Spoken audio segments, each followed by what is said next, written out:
చిత్రమూలం, చిట్లమాల కాదు, చిత్రమూలం. చిత్రమూలం అంటే చాలా చిత్రంగా ఉంటుంది అనమాట. పూర్వం వాళ్ళు చాలా మొరటుగా ఉండేవారు, స్కిన్ చాలా హార్డ్గా ఉండేది. అంటే ఎక్కువ వ్యవసాయం పనిలో ఉన్న వాళ్ళకే బాగా స్కిన్ చాలా హార్డ్గా, అరికాలు పాదాల్లో స్కిన్ చాలా హార్డ్గా ఉండేది, అరిచేతిలో స్కిన్ హార్డ్గా ఉండేది.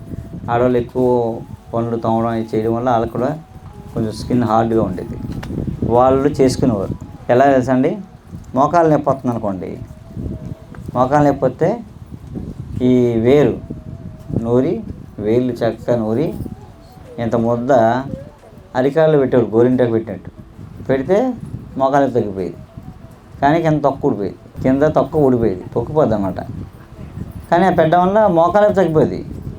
ఆ పొక్కింది ఏముంది, అవేం పెద్ద వాళ్ళకి పై పొరపోయినా నష్టం ఏం లేదు, పెద్ద ఇబ్బంది లేదు. పుండు పడేది కాదు, పొర ఉడితే ఊడేది అనమాట.